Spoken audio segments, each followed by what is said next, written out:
sommes réunis aujourd'hui sur ce plateau de Salvation TV, le canal du salut.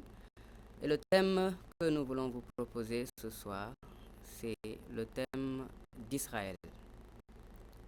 Pourquoi Israël?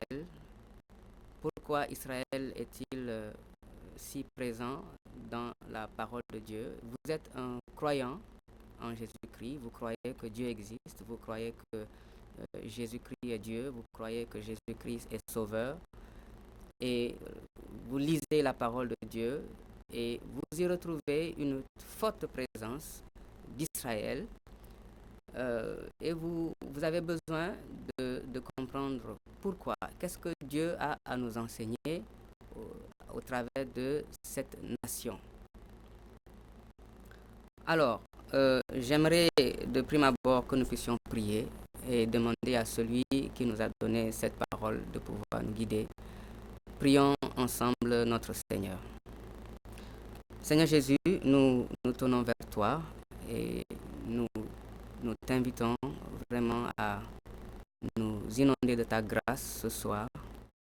Seigneur, que ta parole nous soit communiquée, Seigneur, que par ton esprit, nous puissions, Seigneur, fidèlement la recevoir et fidèlement la transmettre. Seigneur, que ta parole, Seigneur, par ton esprit, nous impacte véritablement ce soir, nous convainque, nous éclaire, nous bénisse, Seigneur, nous établisse au nom de Jésus. Amen.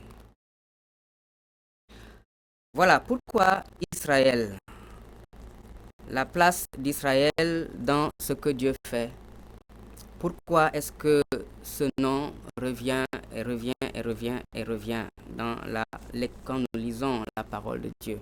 J'aimerais alors de prime abord nous inviter à lire un passage qui est très connu dans l'épître de Paul aux Romains, le chapitre 11 et le verset 25. Si vous avez vos Bibles, j'espère que vous y êtes. Et nous allons lire donc Romains chapitre 11 et le verset 25. Nous lisons ensemble la parole de Dieu. Car je ne veux pas, frères, que vous ignoriez ce mystère, afin que vous ne vous regardiez point comme sages. C'est qu'une partie d'Israël est tombée dans l'endurcissement jusqu'à ce que la totalité des païens soit entrée. Alors, il nous est dit ici, c'est l'apôtre Paul qui parle, une autorité en tout cas qui a été investie d'une grâce particulière de Dieu pour éclairer les nations. Et alors, c'est pourquoi nous croyons que Dieu a béni ce frère, Dieu lui a donné l'évangile d'une manière très particulière, qui a été d'ailleurs reconnue par les autres apôtres de son vivant. Alors, c'est Paul qui nous dit par le Saint-Esprit, « Je ne veux pas, frères, que vous ignoriez ce mystère.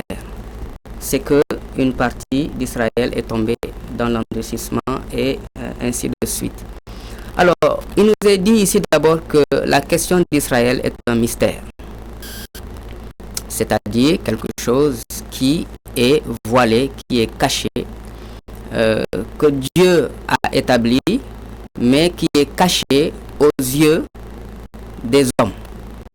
Les hommes peuvent spéculer, les hommes peuvent dire beaucoup de choses, les hommes peuvent faire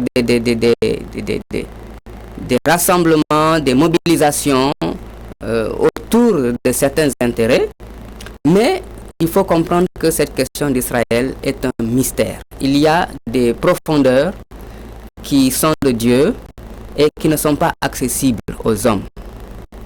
Alors, il nous dit, je ne veux pas, frères, que vous ignoriez. C'est que donc, il y a des personnes que Dieu permet d'accéder à une certaine profondeur, à une certaine lumière de ce mystère. Parce qu'il dit, je ne veux pas, frères.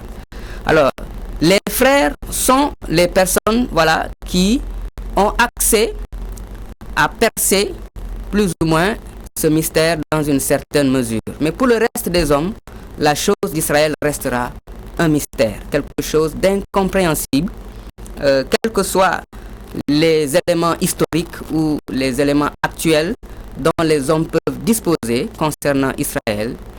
Un voile est jeté existe dans le cœur et au niveau des yeux, des cœurs des hommes pour comprendre tout ce qu'il y a autour d'Israël. Mais les frères dont Paul parle ici, c'est bien entendu les frères chrétiens, les frères qui sont nés de nouveau, à savoir les frères qui se sont repentis et qui ont reçu la bonne nouvelle. Voilà. Et qui sont, par l'évangile, nés de Dieu, devenus enfants de Dieu. Ils ont l'Esprit de Dieu en eux. Et Dieu leur donne maintenant la capacité de pouvoir accéder, plus ou moins, à une certaine lumière concernant Israël.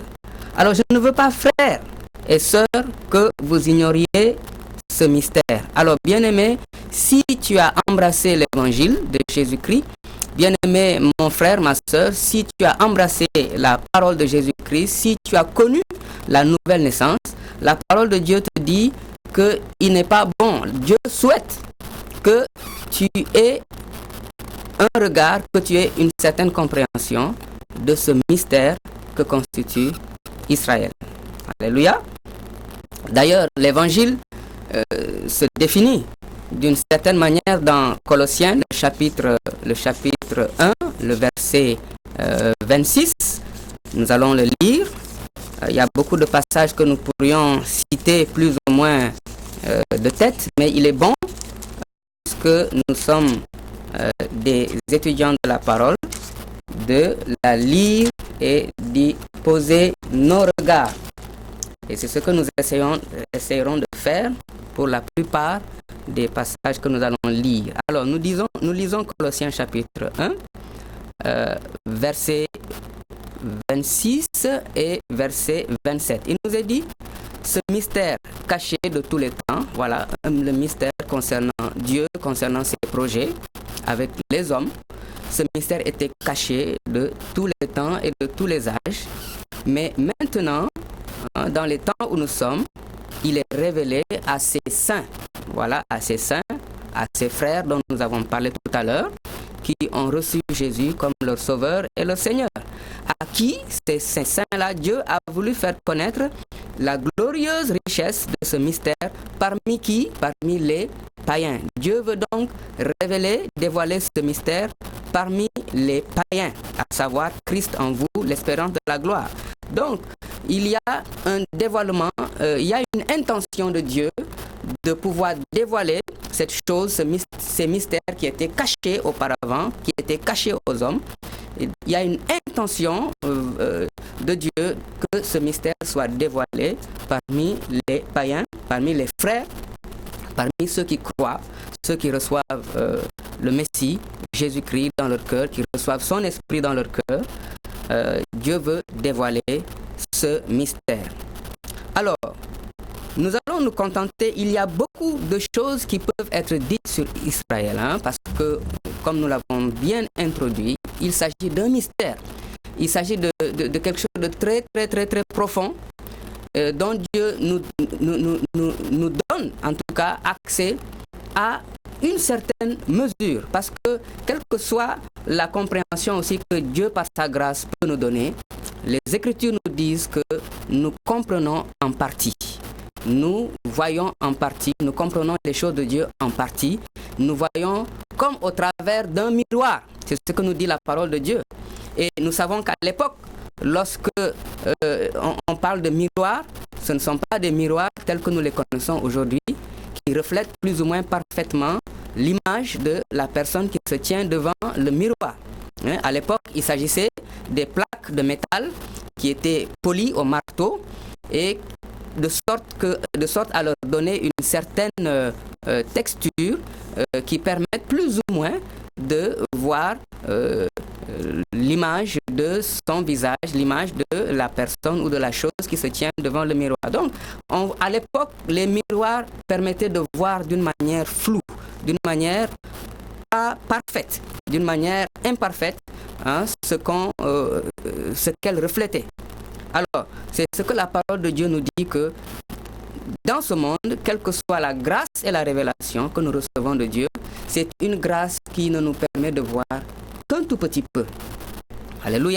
Mais c'est la volonté de Dieu que nous ayons accès à cette petite lumière-là, afin de grandir dans notre espérance, afin d'être affermis dans notre espérance.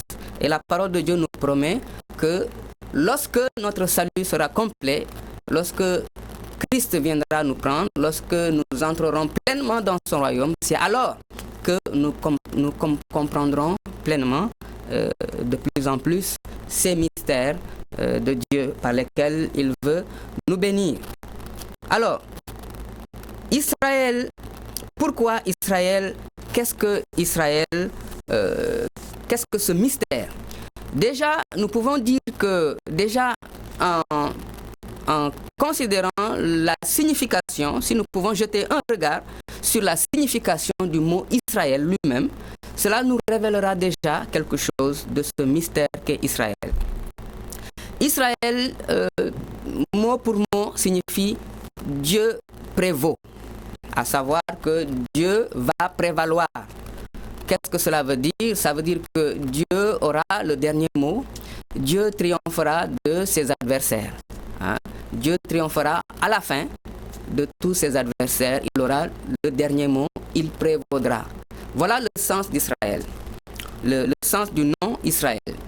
Et on peut donc déjà par là percevoir, comprendre un tout petit peu que la destinée de cette nation, c'est de manifester la gloire de Dieu dans le sens où Dieu triomphe toujours à la fin, où Dieu va triompher à la fin. Et Dieu a besoin, Dieu va utiliser cette nation pour faire éclater sa gloire. Alors, beaucoup de choses peuvent se passer, des conspirations peuvent être faites, des paroles peuvent être dites à tort ou à raison, mais quelle que soit la configuration de la réalité présente ou des réalités passées concernant Israël, la destinée de cette nation est de manifester la gloire de Dieu aux yeux du monde entier. De sorte qu'aux yeux du monde entier, aux yeux des amis de Dieu comme aux yeux des adversaires de Dieu, il sera reconnu de manière incontestable que Dieu est Dieu. Et voilà la destinée d'Israël. Voilà sa destinée dans la pensée de Dieu. Quel que soit ce que Israël est aujourd'hui aux yeux des hommes, mais dans la pensée de Dieu, Dieu a décidé d'utiliser cette nation comme un instrument de sa gloire. Et ça, la volonté de l'homme n'a rien à voir dans cette affaire. C'est un projet de Dieu, c'est une volonté de Dieu, c'est un choix de Dieu, et Dieu prévaudra. Et Dieu y arrivera à la fin. Dieu y arrivera toujours jusqu'à la fin. C'est la décision qu'il a choisi de faire avec Israël. C'est la manière dont il a décidé d'utiliser Israël pour glorifier son nom et pour prévaloir sur ses adversaires, sur ses ennemis. Voilà déjà ce que nous révèle le mystère sur Israël. Le voile étant plus ou moins levé sur la destinée de cette nation, nous pouvons aussi explorer dans la parole de Dieu qu'est-ce que Dieu lui-même dit de cette nation. Qu'est-ce que Israël? Lorsque nous lisons la Bible, cette nation revient de forte manière en tout cas, et on peut entendre, vous avez certainement vécu des expériences où des personnes vous ont dit, vous êtes chrétien, mais vous avez renoncé à votre culture pour embrasser la culture d'un peuple qui ne vous connaît même pas, que vous ne connaissez pas, vous voulez devenir des juifs. Hein? Et on a entendu certainement beaucoup de paroles de ce genre et bien d'autres paroles. Mais je pense qu'au terme de cette étude, beaucoup de réponses seront apportées et nous aurons bonne raison, en tout cas, de considérer ce que Dieu veut nous donner, Dieu veut nous enseigner au travers d'Israël.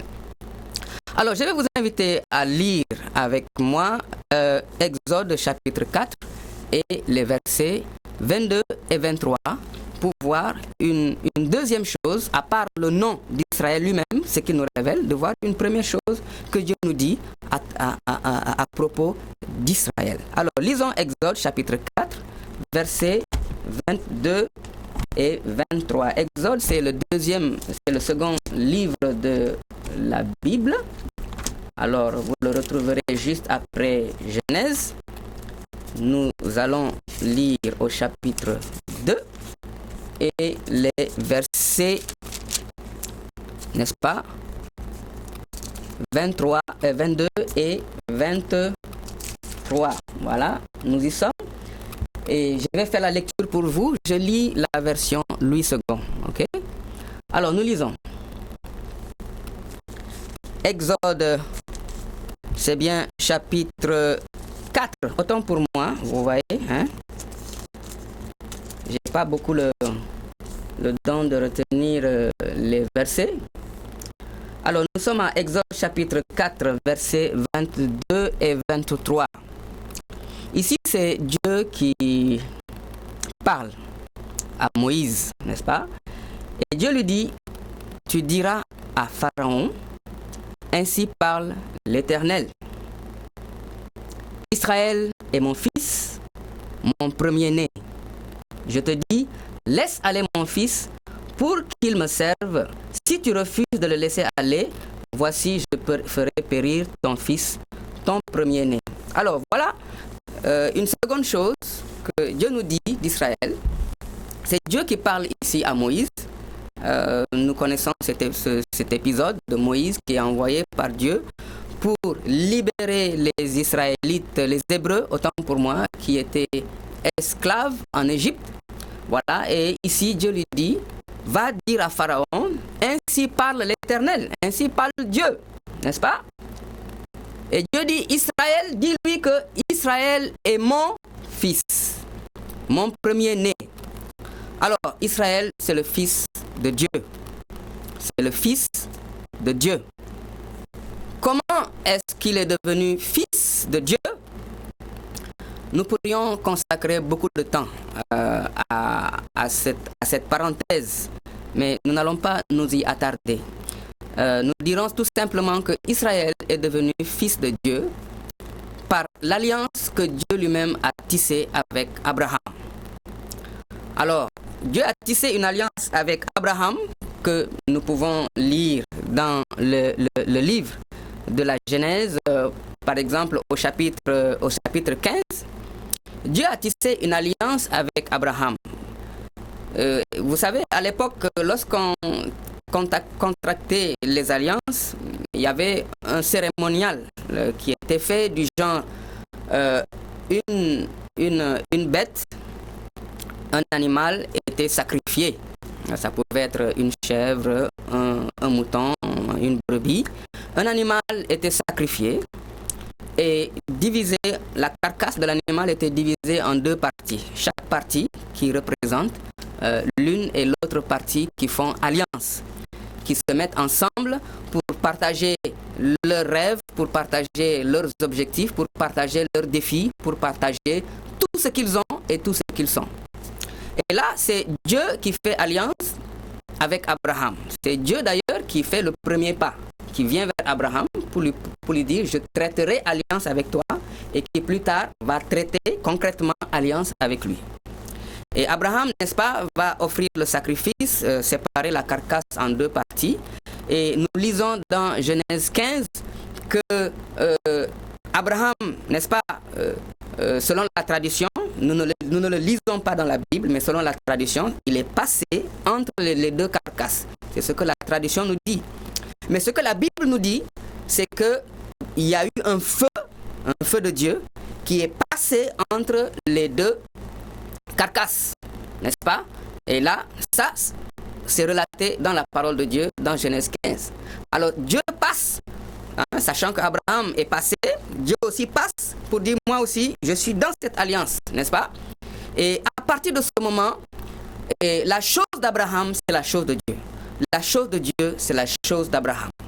Abraham est un avec Dieu. Abraham est en alliance avec Dieu. De sorte que parmi les biens d'Abraham, que sont par exemple, je prendrai son fils, le cas de son fils, n'est-ce pas? Abraham avait un fils, mais ce fils était comme le fils de Dieu. n'est-ce pas? Alors, c'est ainsi que Israël qui sortira d'Abraham, Abraham va donner naissance à Isaac, Isaac va donner naissance à Jacob, Jacob qui va donner naissance aux 12 princes d'Israël, d'où la nation d'Israël est née. Donc, Israël est sorti des reins d'Abraham. Et dès l'instant où Dieu traita alliance avec Abraham, la descendance promise à Abraham appartenait de fait également à Dieu. Le fils d'Abraham était le fils de Dieu. Et c'est en vertu de cette alliance que Dieu se permet de dire « Israël est mon fils ». Alléluia.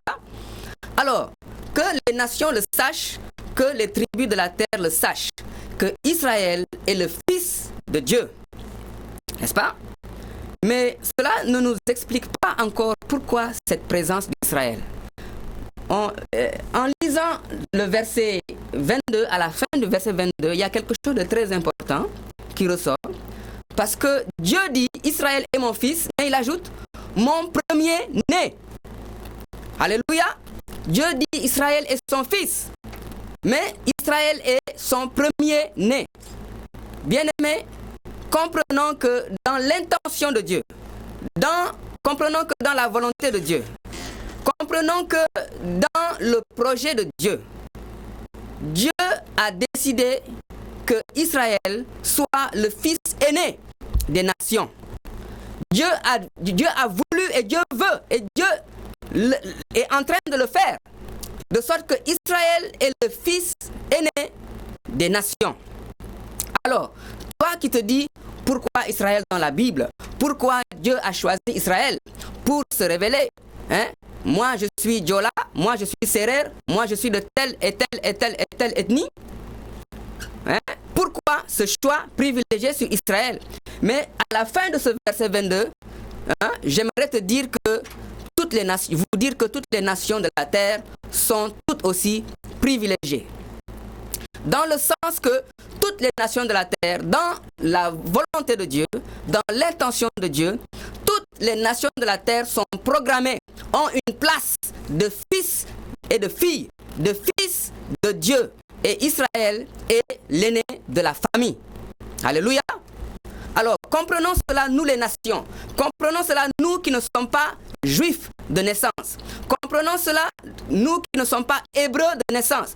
Comprenons cela, nous dont les ethnies ne sont pas peut-être mentionnées dans la Bible.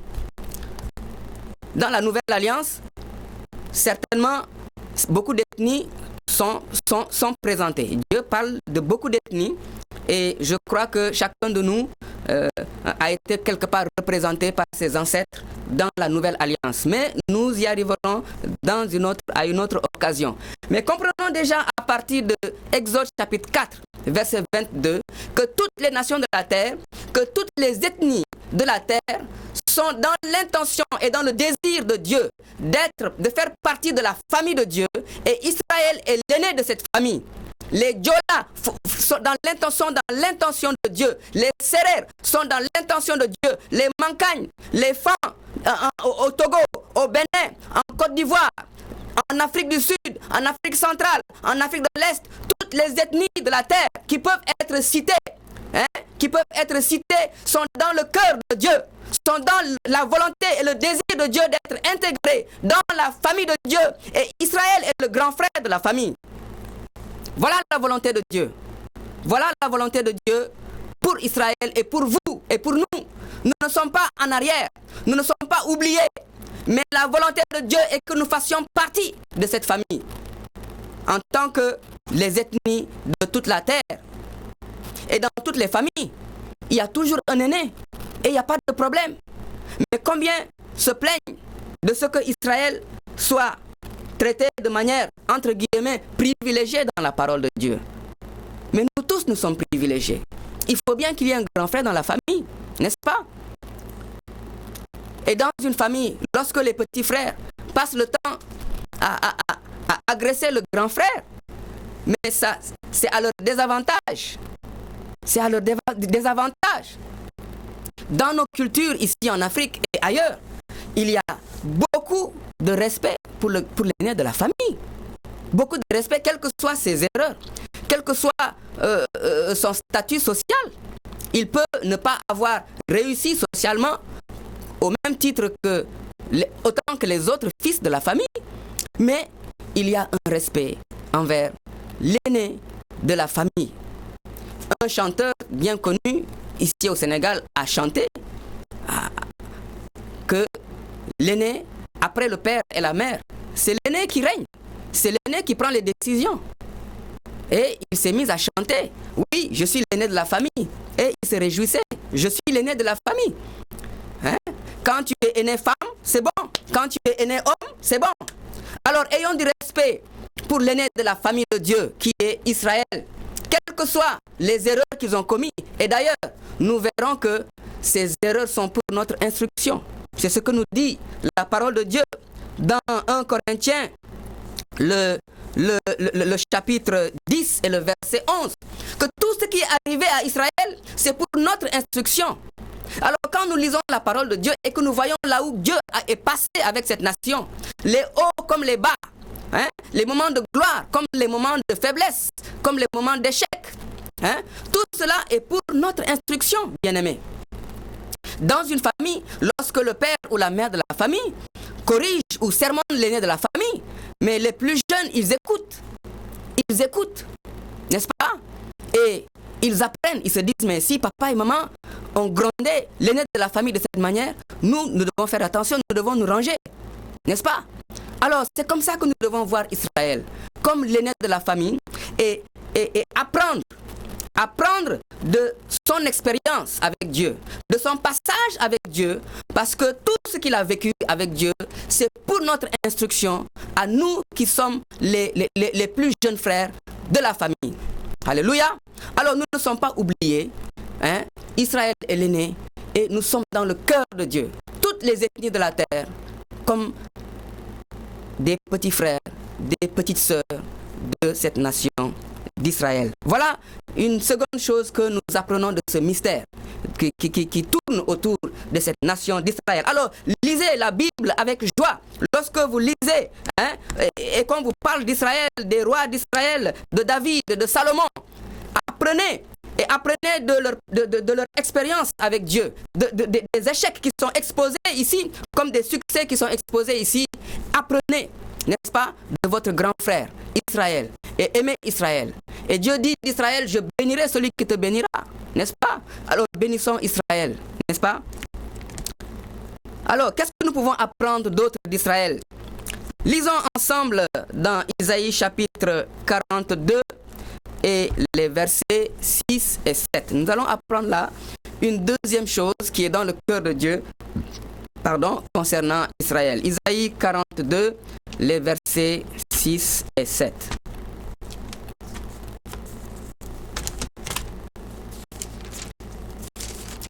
Isaïe 42 et les versets 6 et 7. Nous lisons la parole de Dieu. Alors Dieu dit, moi l'Éternel, je t'ai appelé pour le salut. Il parle ici d'Israël. Je t'ai appelé pour le salut.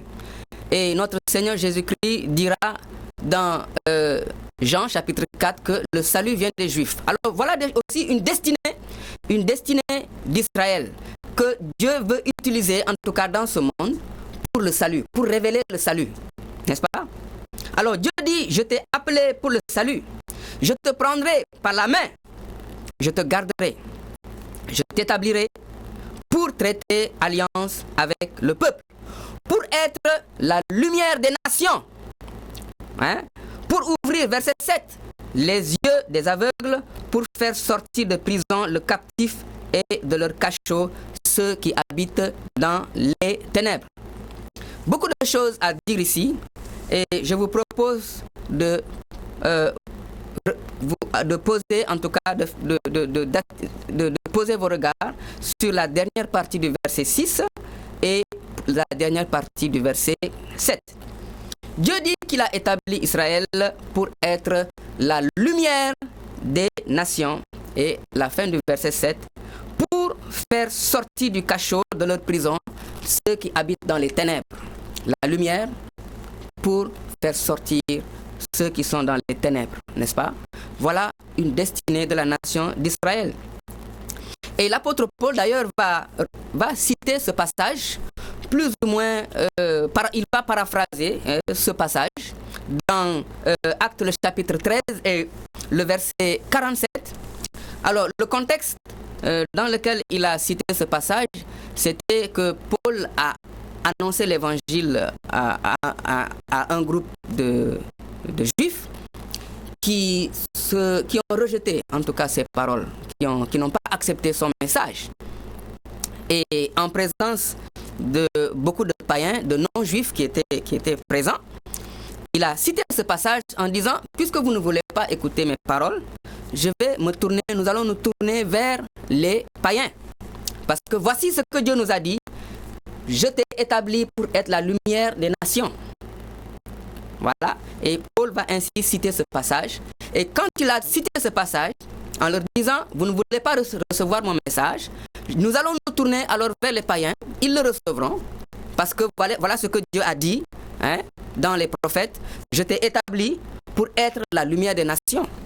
Je ne t'ai pas établi pour être la lumière de la lumière.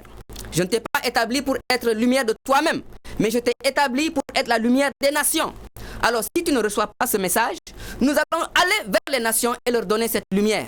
Et ils vont la recevoir. Et quand Paul a dit cela, les gens des nations, c'est-à-dire les non-juifs comme vous et moi, qui ont entendu ce message, ils se sont réjouis de ce que Dieu a pensé à eux, de ce que Dieu les a intégrés dans son programme, dans son intention, dans son cœur.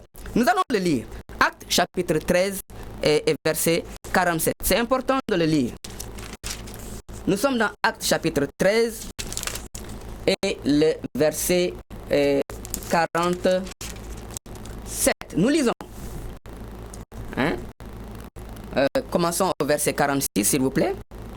Paul et Barnabas leur dirent avec assurance, c'est à vous, les Juifs, les Hébreux, c'est à vous premièrement que la parole de Dieu devait être annoncée. Mais puisque vous la repoussez et que vous vous jugez vous-même indigne de la vie éternelle, voici, nous nous tournons vers les païens.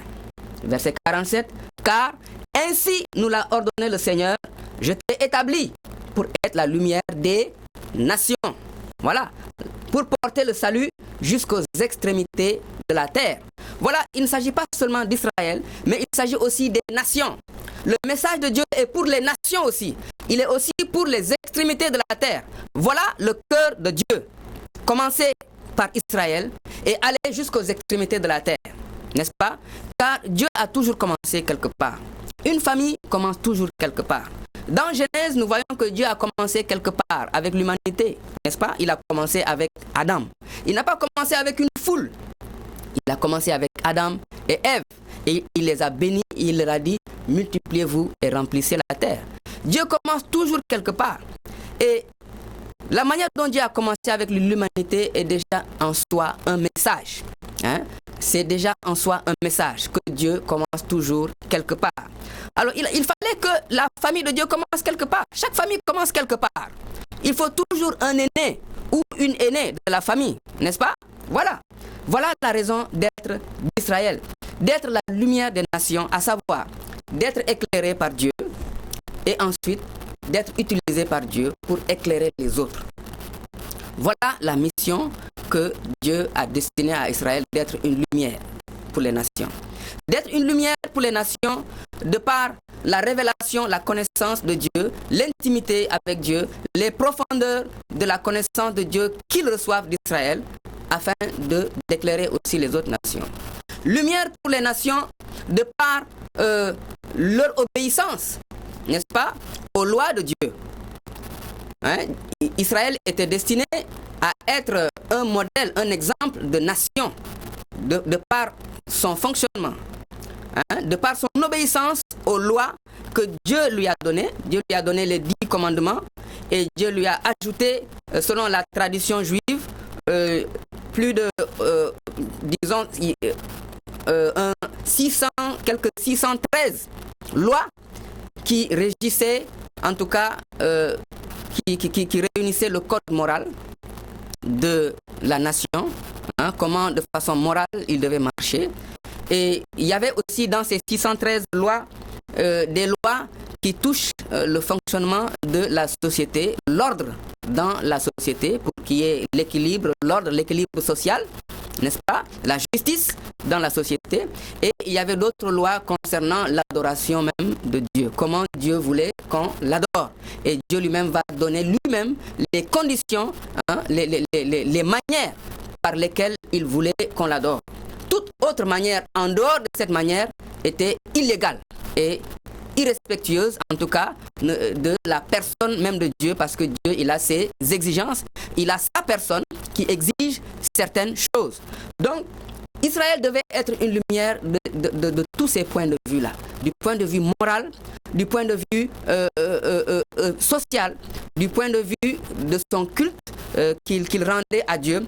Et Israël devait être aussi une lumière de par la bénédiction, la prospérité qui allait descendre sur lui en réponse à son obéissance à Dieu. Voilà. Il devait être une lumière, une référence à toutes les nations alentour, à toutes les nations du monde, qui devaient voir véritablement que cette nation est bénie par son Dieu. Cette nation est bénie par le Dieu des cieux.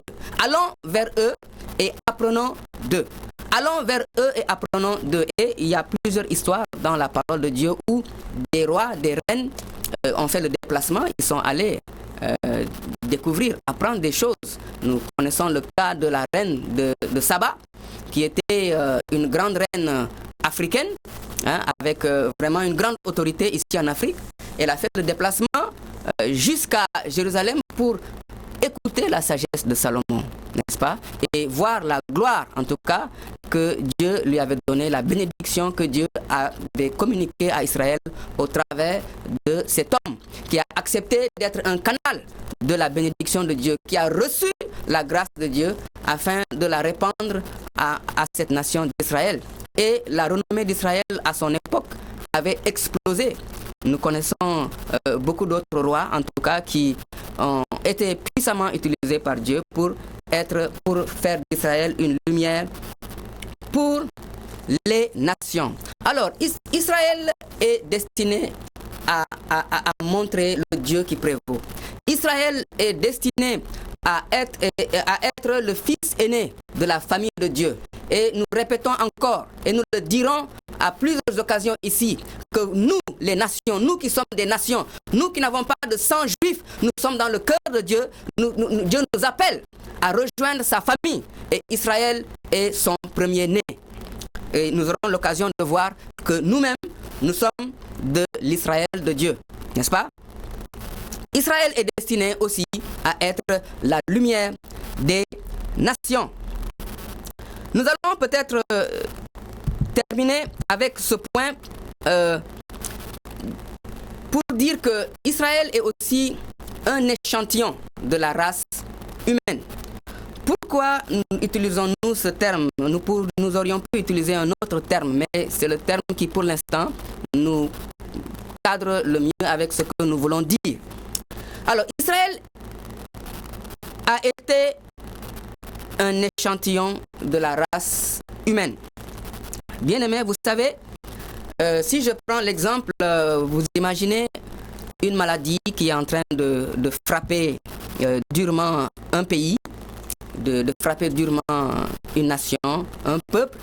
Et voilà des chercheurs qui entrent dans leur laboratoire, qui sont en train de chercher un médicament pour régler ce problème.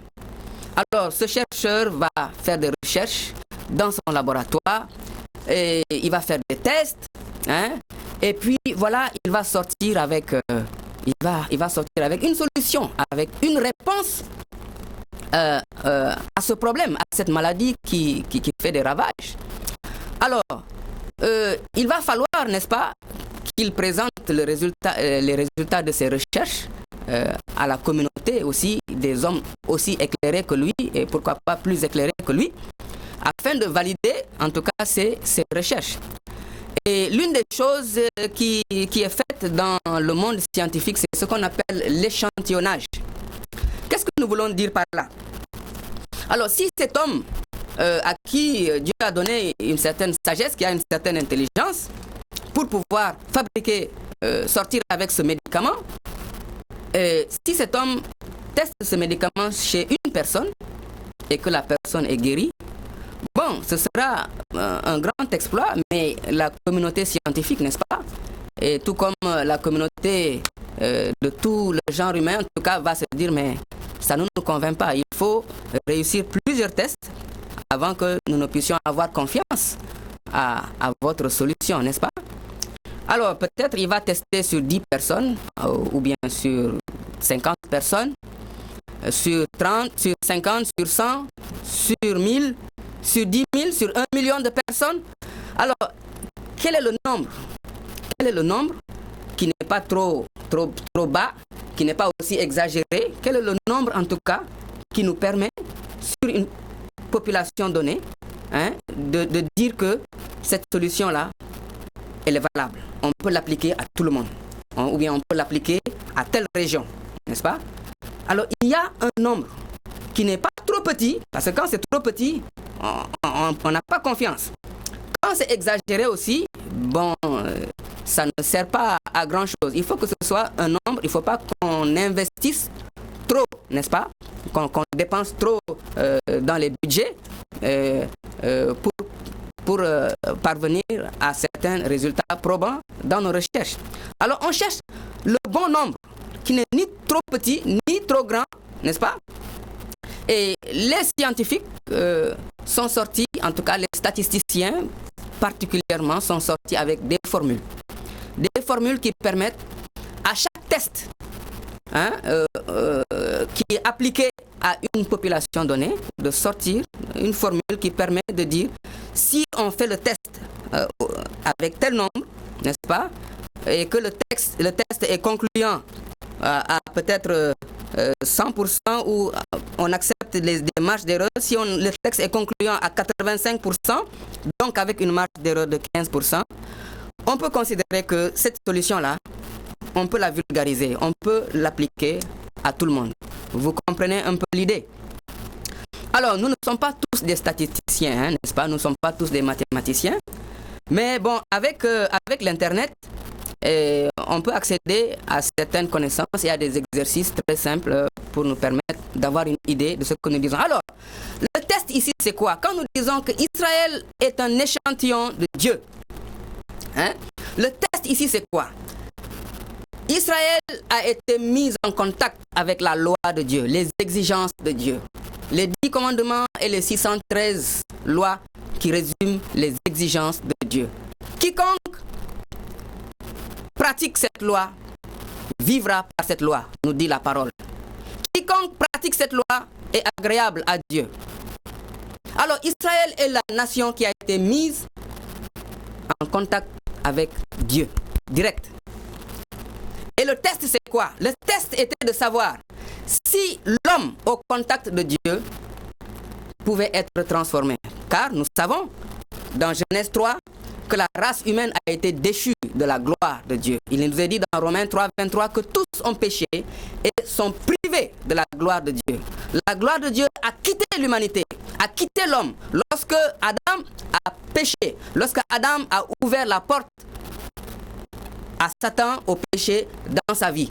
Et ainsi donc toute la race humaine a hérité de ce péché d'Adam, de cette nature pécheresse. Et Dieu est rentré dans un programme, bien entendu, de restauration, parce que Dieu intègre toujours la restauration dans ce qui se passe. Alors, alléluia. Alors, le test ici, c'est Israël au contact de Dieu. Israël au contact de la parole de Dieu. Qu'est-ce que nous lisons dans Romains, le chapitre 8? Lisons Romains, le chapitre 8. Le temps passe vite et nous allons terminer. Romains chapitre 8 et le verset 1 et jusqu'au verset 3. Nous lisons. Il n'y a donc maintenant aucune condamnation pour ceux qui sont en Jésus-Christ. En effet, la loi de l'esprit de vie en Jésus-Christ m'a affranchi, nous a affranchis, pour ceux qui croient, de la loi du péché et de la mort. Regardons le verset 3. Car, chose impossible à la loi, parce que la chair la rendait sans force, Dieu a condamné le péché dans la chair en envoyant à cause du péché son propre Fils dans une chair semblable à celle du péché. Beaucoup de choses à dire ici, mais j'aimerais simplement attirer notre attention sur le début du verset 3. Il y a beaucoup de choses ici, mais regardons le début du verset 3. Il dit: car chose impossible à la loi, c'est-à-dire la loi de Dieu, au contact d'Israël, au contact de l'homme, a été incapable d'atteindre son objectif. Chose impossible à la loi. Pourquoi? Parce que la chair la rendait sans force. La nature pécheresse qui était dans l'homme, qui était dans ces Hébreux, ces Hébreux qui étaient au contact de la parole de Dieu, a été plus forte que la loi de Dieu. Bien-aimés, combien de fois avez-vous essayé, vous est-il arrivé de vouloir changer quelqu'un? Vous souhaitez que la personne change. Vous avez essayé 1001 manières pour changer la personne et au finish, ne vous est-il pas arrivé de dire: je ne peux pas changer cette personne. C'est Dieu seul qui peut la changer. C'est Dieu seul qui peut la changer. Ça ne vous est jamais arrivé? Alors, Dieu, au contact d'Israël, par sa loi, la loi de ses exigences, n'a pas pu, parce qu'on dit ici chose impossible à la loi, parce que la chair, la nature pécheresse héritée d'Adam, rendait la loi parfaite de Dieu sans force, c'est-à-dire inefficace pour transformer l'homme et lui donner la victoire sur le péché. Voilà Israël qui est un échantillon de la race humaine et qui a été au contact de la parole de Dieu et qui a échoué au test, à savoir que la parole de Dieu, la loi mosaïque, n'a pas pu transformer Israël. Quelle est la preuve que la loi mosaïque n'a pas pu transformer Israël? Les preuves sont historiques. Dieu avait dit à Israël que si tu désobéis, tu renonces, tu abandonnes mon alliance, tu désobéis à la parole de la loi, tu seras puni d'un certain nombre de châtiments. Il y a le châtiment de maladie, de pauvreté, de sécheresse, beaucoup de maux.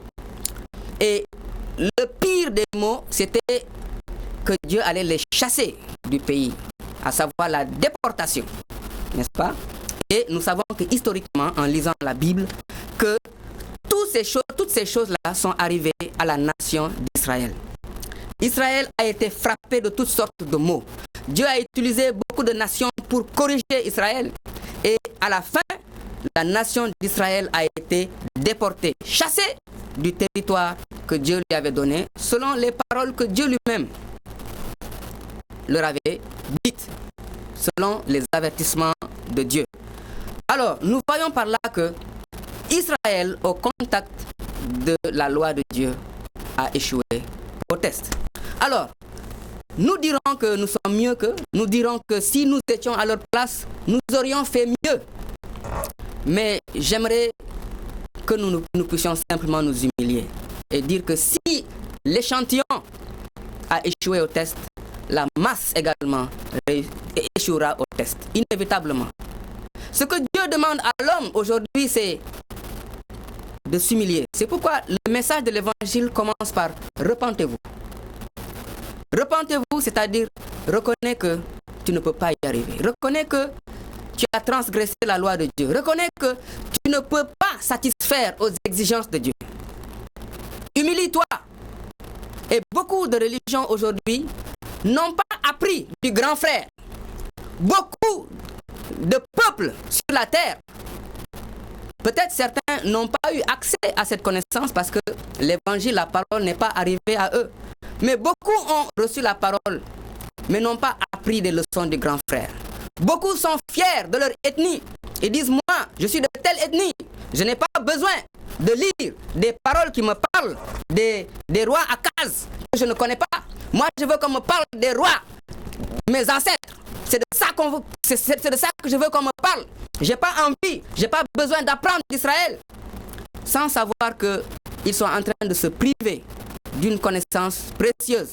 Israël est le grand frère des nations. Et si Dieu a châtié Israël, Si Dieu a traité Israël d'une certaine manière, les nations n'échapperont pas. Les nations n'échapperont pas.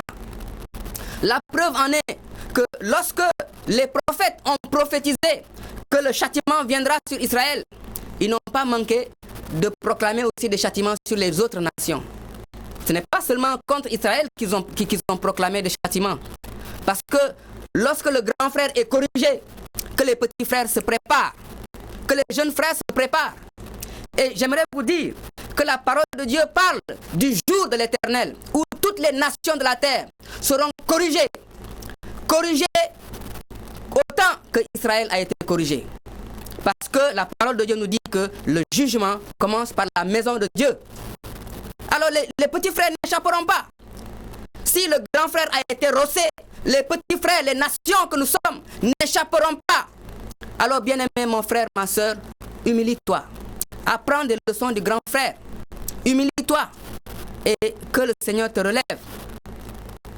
Repends-toi et reçois la bonne nouvelle de Jésus-Christ. Alléluia. Alors, voilà que Israël est un échantillon de la race humaine.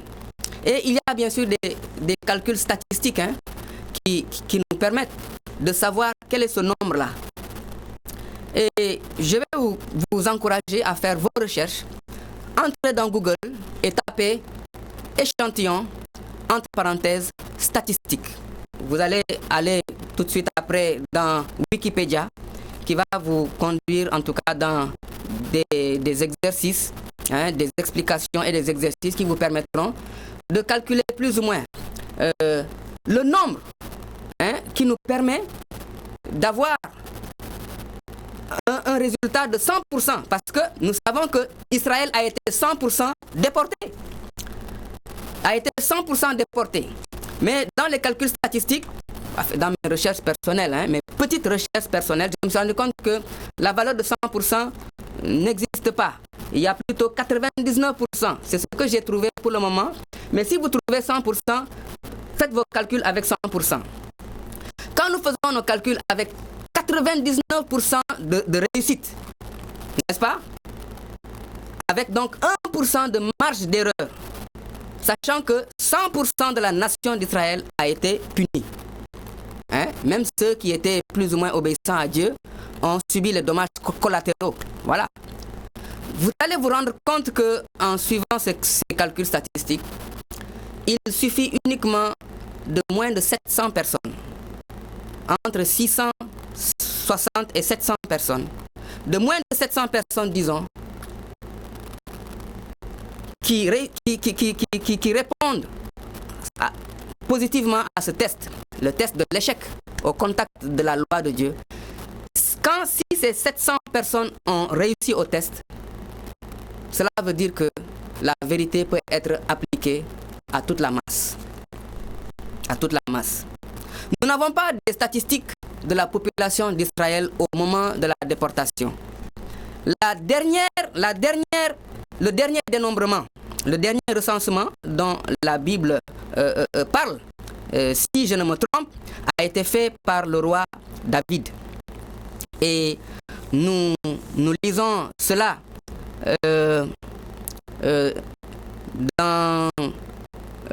a été fait donc par le roi David. Et lorsque ce recensement a été fait, le nombre des hommes qui a été trouvé en Israël, sans compter les femmes et les enfants, était de 1 750 000. 1 750 000 hommes, sans compter les femmes et les enfants. Donc vous imaginez combien ont été déportés. Mais si nous exagérons un peu, nous ne considérons pas les femmes ni les enfants. Nous considérons que la population est de 1 750 000. Il nous faut 700 personnes, moins de 700 personnes pour valider le fait que toute la nation d'Israël était incapable d'être transformée par la loi de Dieu. Parce que la nature charnelle était plus forte que la loi de Dieu. Et ce résultat est valable pour la population mondiale, qui à l'époque n'était pas loin des 300 millions. Parce que l'ONU a donné la population quelque part dans un graphique qu'on trouve sur Internet. La population en l'an 0, c'est-à-dire la naissance de Jésus, en l'an 0, a été estimé, suivant un graphe exponentiel, à 300 millions d'individus. Or, le recensement que David a fait date de bien avant. Il y a eu entre David et l'an 0 plus d'une vingtaine de rois qui se sont succédés en Israël, comme en Juda. 19 en Juda et plus d'une vingtaine en Israël. Donc, c'est une période de plus de 300 ans entre David et l'an 0. Donc, si on dit qu'en l'an 0, la population du monde est de 300 millions, c'est que 300 ans avant, elle était dans les peut-être 200, moins de 300 millions, n'est-ce pas? Et ce chiffre de moins de 700 personnes est suffisant pour valider historiquement le fait que l'homme, sa nature charnelle, est incapable de répondre, de satisfaire aux exigences de Dieu. Et c'est ce qui clôture notre réflexion de ce soir, à savoir que Israël est un échantillon de Dieu pour démontrer à tout homme que véritablement nous sommes des pécheurs et que véritablement nous avons besoin d'un sauveur. Et ce sauveur-là est venu sur la terre en la personne de Jésus-Christ. Dieu fait homme pour nous sauver. Ce cœur qui était incapable de satisfaire les exigences de Dieu, incapable d'être transformé, avait besoin d'être crucifié, d'être circoncis et d'être jeté et remplacé par un cœur nouveau, un esprit nouveau. Et c'est ce que Jésus est venu faire. Nous sommes incapables d'y arriver, incapables de satisfaire les exigences de Dieu, mais Jésus est venu par l'évangile arracher ce cœur de pierre et nous donner un cœur nouveau qui peut plaire à Dieu, qui peut grandir dans l'obéissance à Dieu, grandir et faire le plaisir de Dieu, grandir dans la famille de Dieu. Et c'est ce cœur nouveau qui fait de nous toutes les ethnies de la terre, les Diola, les Mankagnes, les Sérères, je parle ici du Sénégal, mais nous parlons aussi des Bamanang au Mali, nous parlons des Maures en Mauritanie, nous parlons des Kurdes, nous parlons de toutes les ethnies que vous pouvez imaginer de la terre. Elles sont dans le cœur de Dieu. Et Israël est leur fils aîné, et le grand frère de la famille. Bien-aimés, faites partie de cette famille. Approchez-vous du Seigneur Jésus. Il dit, je ne rejette pas celui qui vient à moi. Venez, c'est par lui que nous sommes des fils et des filles. C'est par lui que nous entrons dans cette famille merveilleuse de Dieu. Que Dieu vous bénisse. Que Dieu bénisse sa parole. Que Dieu bénisse les nations. Que Dieu bénisse les peuples. Que Dieu vous bénisse. Au nom de Jésus. Amen.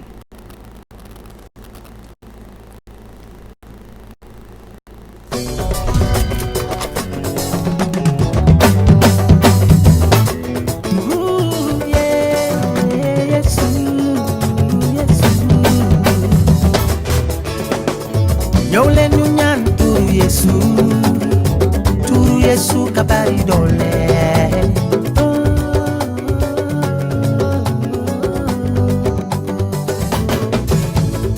ñëw leen ñu ñaan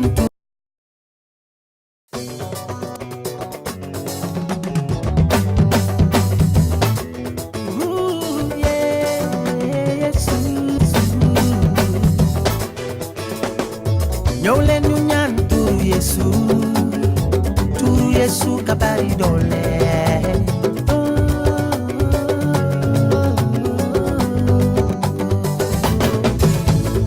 ñëw leen ñu ñaan turu Yesu ka bari doole bari bari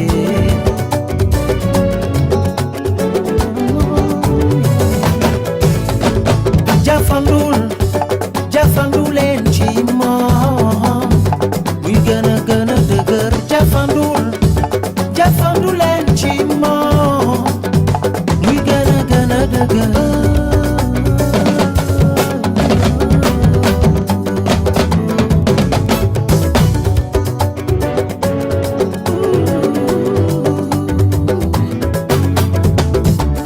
tur Yàlla ko may tur bi gën a rëy te kawe ci tur yi waaw waaw ca kaw asamaan ak ci suuf si ci suufi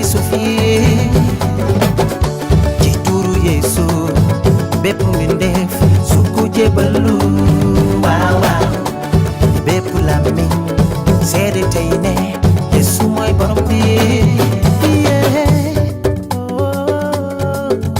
Yesu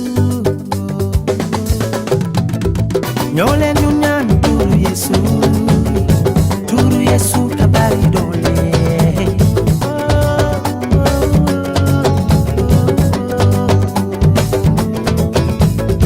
Nyole nan turu Yesu, turu Yesu kabari dole, dubari pare.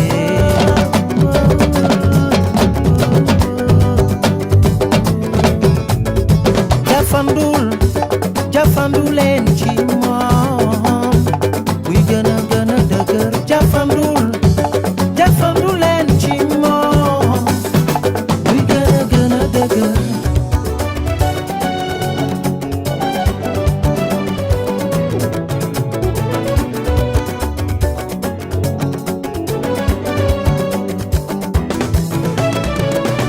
Yesu moo andi leer yokk ci mbëggeel ak yërmande. Waaw waaw kuy woote Yesu dundam dina bees soppeeku. Yaakaaram de du tas baakaaram dina jeex aajo yi faju. Waaw waaw tur Yàlla ko may tur bi gën a rëy te kawe ci tur yi.